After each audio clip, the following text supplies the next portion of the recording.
예수님께서는 늘 감사의 삶을 사셨지만 특별히 예수님의 감사 생활 중에 기적을 가져온 감사 사건들이 있어요. 그리고 예수님께서는 십자가의 길을 가시기 전에도 하나님 아버지께 감사의 기도를 드렸습니다.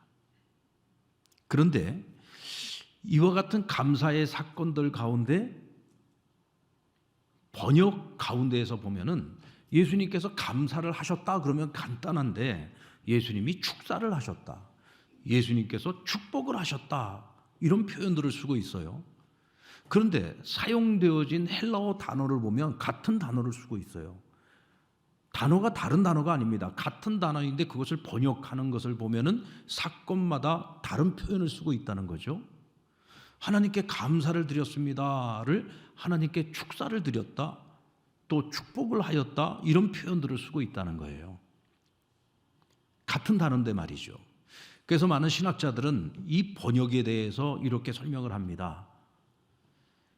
보통 우리 성도들이 성경을 읽을 때에 이 축사라든지 이 축복이라고 하는 단어를 볼 때에 그것을 감사로 해석하는 것이 우리가 이해하는데 훨씬 더 도움이 된다.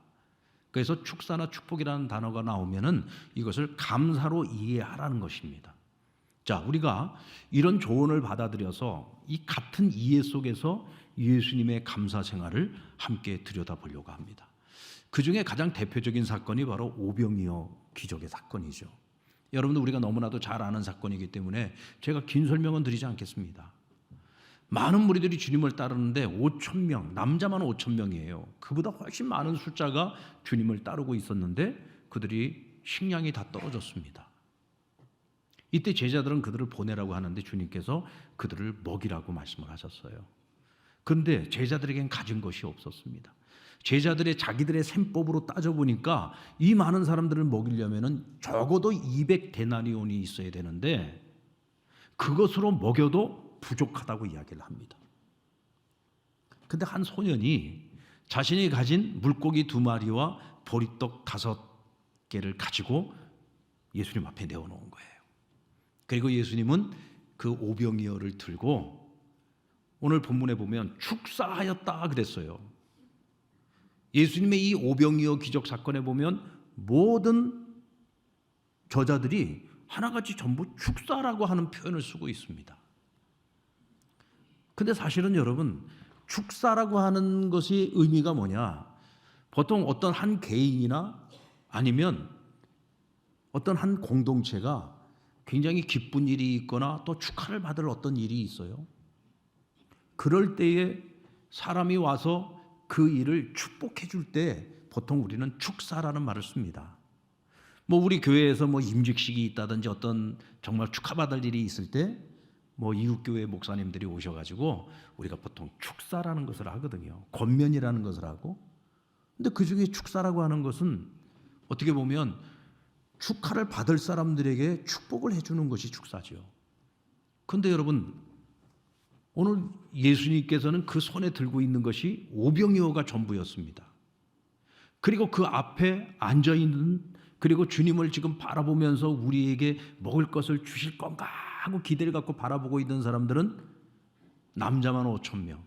그러니까 많은 무리들이 지금 예수님을 바라보고 있는 거예요. 이때 예수님께서 축사하셨다고 하지만 사실은 축사라는 표현이 아니라 하나님께 감사를 드린 겁니다. 그러면 이 예수님의 감사는 어떤 감사냐? 이것은 여러분, 풍족함 속에서 드리는 감사가 아니라 부족함 속에서 하나님께 드리는 감사인 것을 알 수가 있습니다. 5,000명을 오병이어로 어떻게 먹일 겁니까? 택도 없는 거죠. 그러니까 이것은 어떻게 보면 부족함이라는 말보다는 절대 결핍이라고 말할 수 있어요. 그런데 주님께서는 이 절대 결핍의 상황인 오병이어를 가지고서 하나님께 감사를 드립니다. 오늘 주님의 감사는 많고 적음을 가지고 감사한 게 아니에요.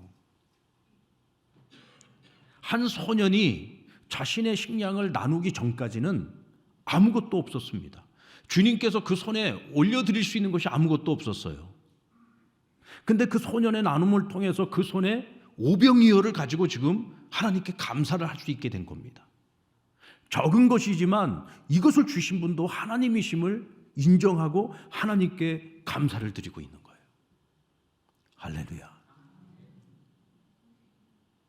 여러분들은 하나님 앞에서 풍요 속에 감사를 드리고 있습니까? 아니면 결핍 속에서 감사를 드리고 있습니까?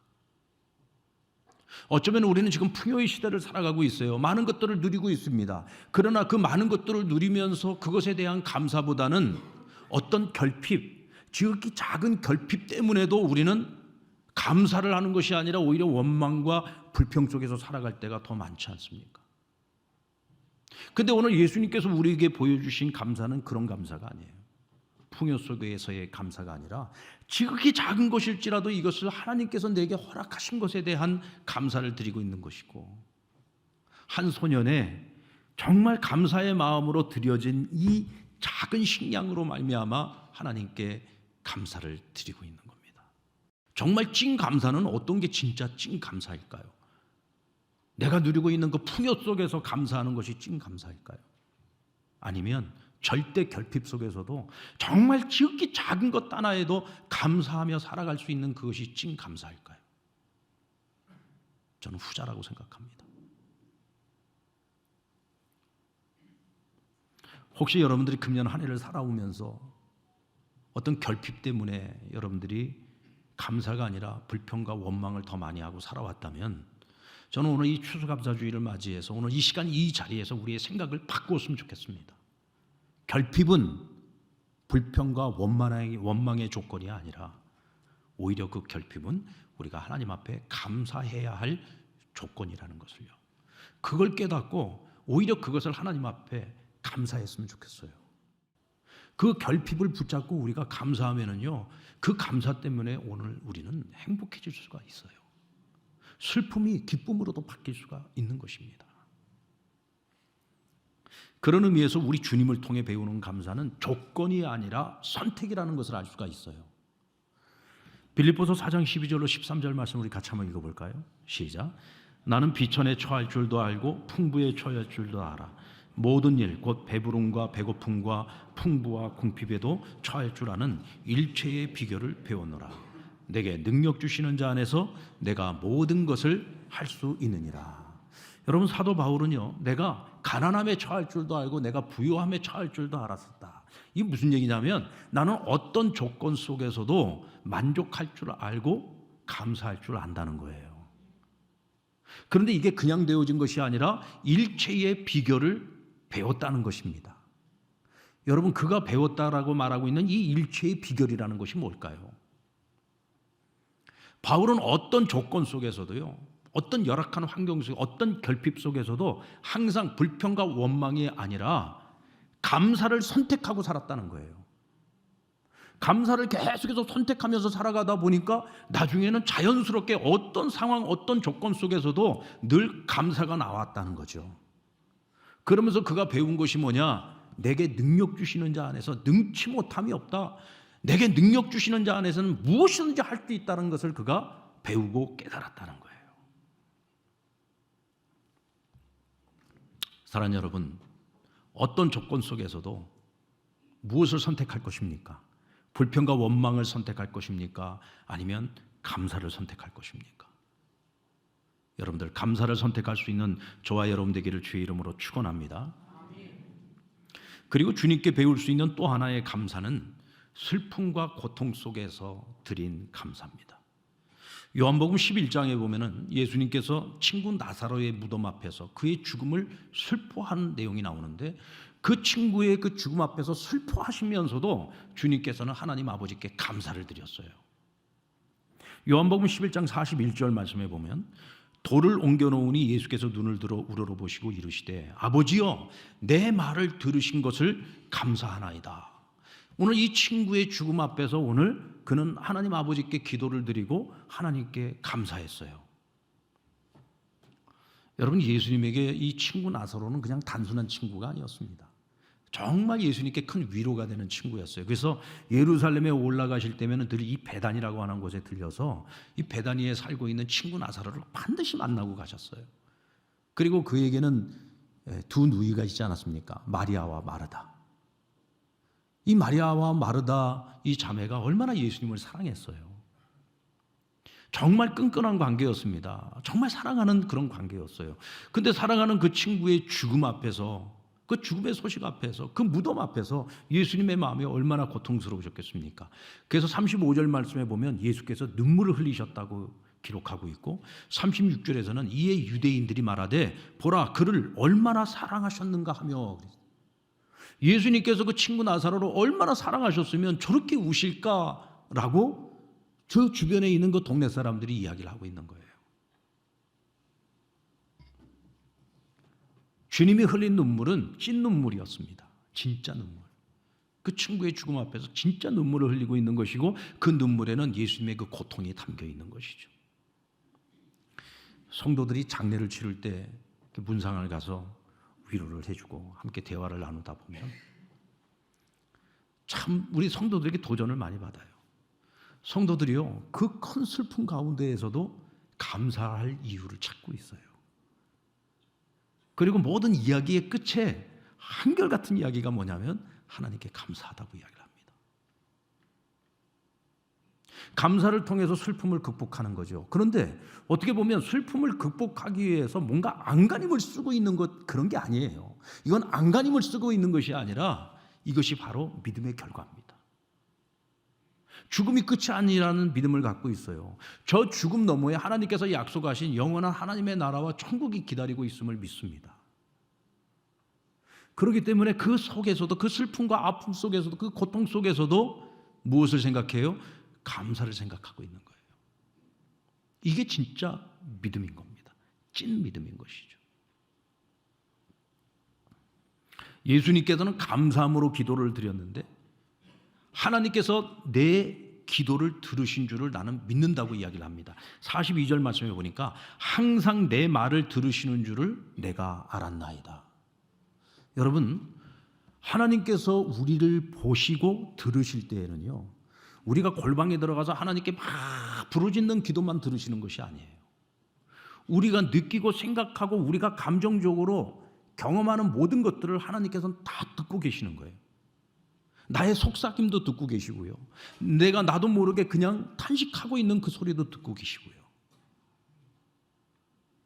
내가 하나님 앞에 무심코 툭 내뱉는 그 말 한마디까지도 하나님은 다 듣고 기억하고 계세요.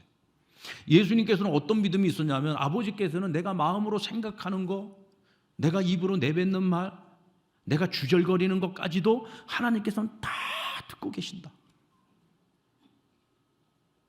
그 믿음이 있어요. 그래서 주님은 그 슬픔 속에서도 그 짧은 시간이었지만 하나님께 기도를 하면서 내 모든 마음의 소리까지도 다 듣고 계시는 하나님께 감사를 드린 거예요. 내 슬픔까지도 이해해 주시는 하나님께 감사를 드린 거예요.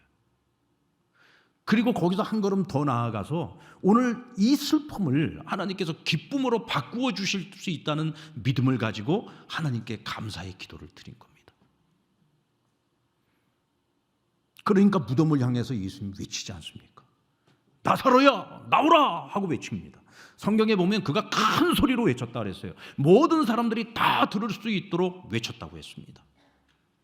그러자 여러분, 그 무덤에서 죽었던 나사로가 몸에 세마포를 감은 채 총총걸음으로 나옵니다. 그러니까 예수님께서 빨리 가서 저 세마포를 벗겨줘라. 그것을 벗겨주니까 그가 걷고 뛸 수 있게 되었다. 마음껏 활동할 수 있게 된 겁니다.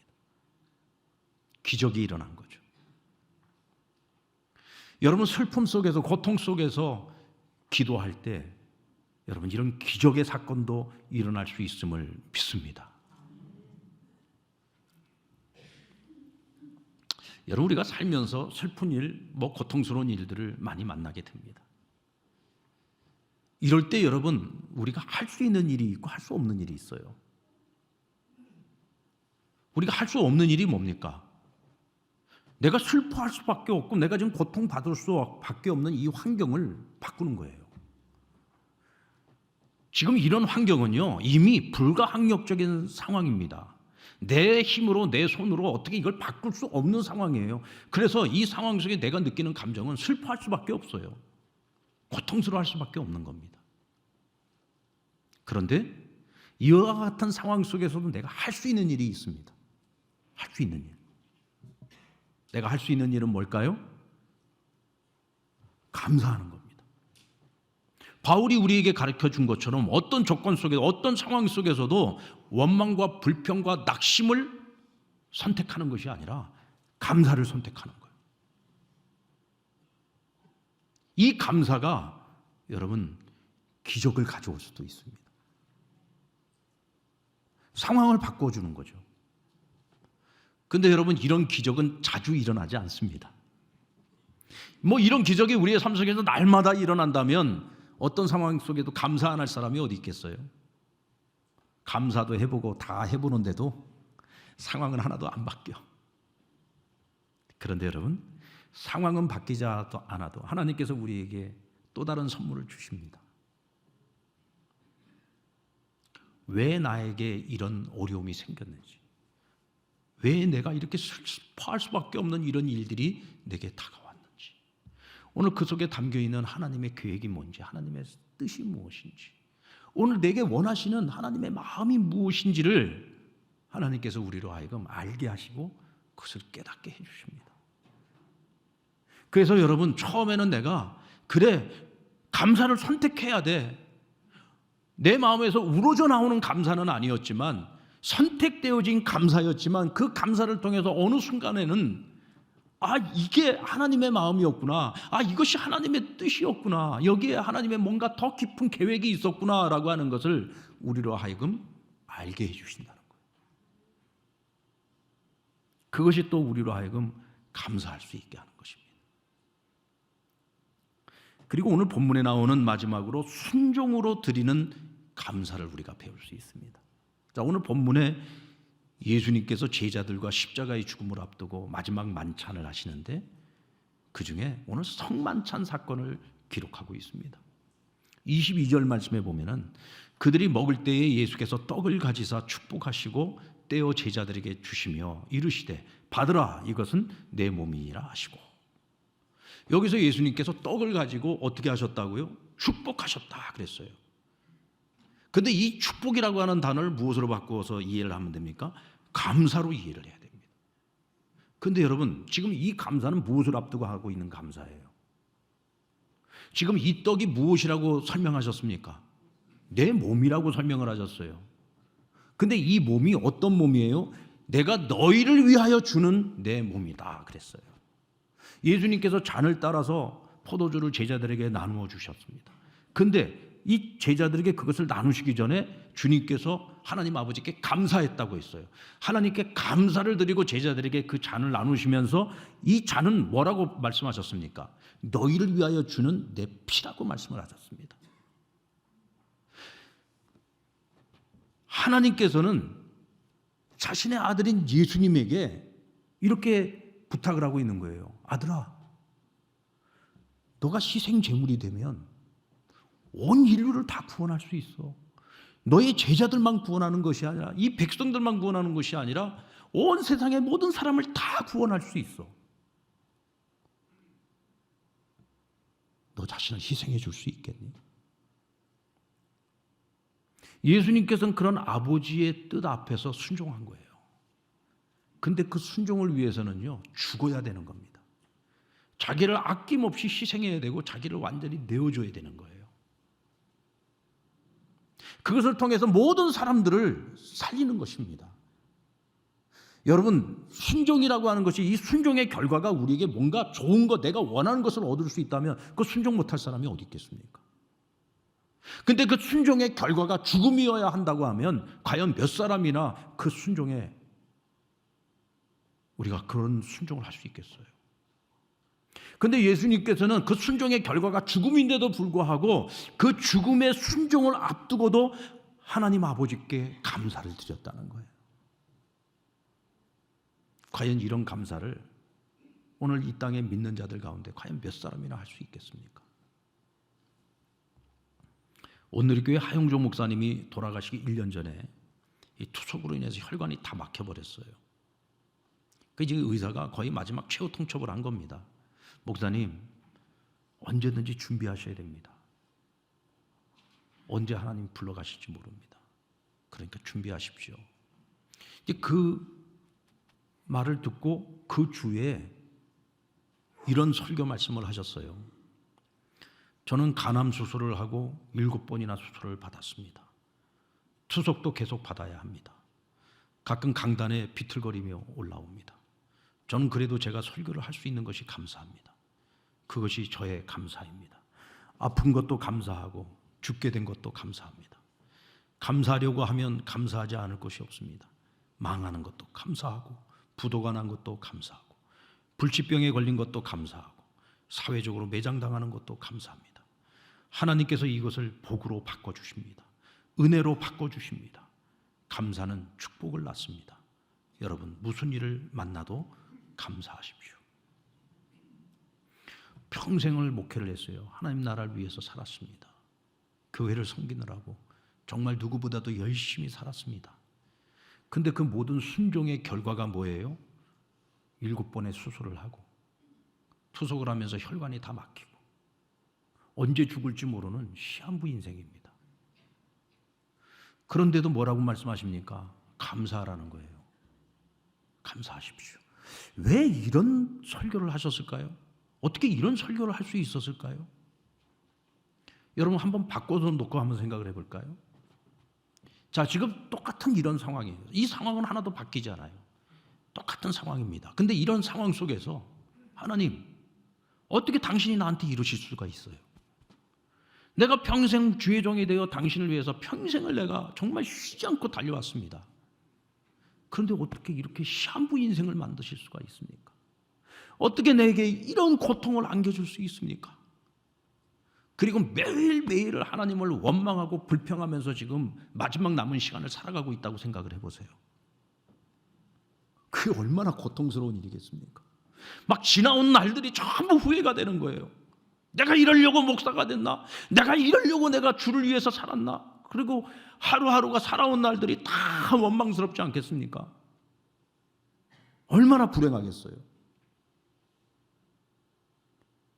근데 하 목사님은 그 길을 선택한 게 아니에요. 감사를 선택했어요. 하나님, 내가 아픈 것도 감사. 내가 아파서 성도들의 아픔을 내가 공감할 수 있으니까 너무 감사. 내가 이렇게 죽을 병에 걸려서 수술을 하면서 수술실에 들어가는 그 성도들의 그 고통과 그 불안함과 그 근심을 내가 이해할 수 있게 해주셔서 감사하고, 내가 지금 죽음 앞에서 내 인생을 돌아보면서 하나님 앞에 다시금 겸손해질 수 있게 해주셔서 감사를 하기로 마음을 먹고 나서 생각을 해보니까 모든 게 다 감사의 조건인 거예요. 그러면서 여러분, 나에게 남아있는 시간이 많든 적든 간에 하루하루의 삶을 끔찍한 하루를 보내는 것이 아니라 감사가 넘치는 행복한 시간을 보내고 있는 겁니다. 그러니까 자신 있게 말할 수 있는 거예요. 여러분, 어떤 순간에도 감사를 선택하세요. 감사하면서 사세요. 그러면 당신들은 행복해질 수 있습니다. 라고 자신 있게 지금 이렇게 이야기할 수 있는 겁니다. 여러분, 예수님께서 우리에게 가르쳐 주신 감사가 바로 이런 감사입니다. 부족한 게 많습니다. 어떻게 보면 절대 결핍을 내가 지금 경험하고 있을런지도 모릅니다. 그러나 여러분, 그 속에서도 하나님께 감사하세요. 감사하십시오. 여러분들에게 어떤 슬픈 일이 있고 고통스러운 일이 있습니까? 그래도 감사하십시오. 여러분들이 순종을 통해서 내가 어떤 손해를 볼 수도 있어요. 어려움이 내게 닥쳐올 수도 있고 그 결과가 죽음일 수도 있습니다. 그래도 감사하십시오. 그러면 여러분, 기적이 일어날 수도 있습니다. 상황이 바뀔 수도 있습니다. 그런가 하면 기적이 일어나지 않는다고 할지라도 하나님께서는 기적보다도 더한 귀한 깨달음을 허락해 주시고 내 인생을 보다 존귀하게 만들어갈 수 있고 세워갈 수 있는 깨달음을 하나님께서 우리에게 선물로 주실 겁니다. 그리고 가장 귀한 선물은요, 감사를 통해서 하나님이 우리를 행복하게 해주신다는 거예요. 가진 것이 많아서 감사한 것이야.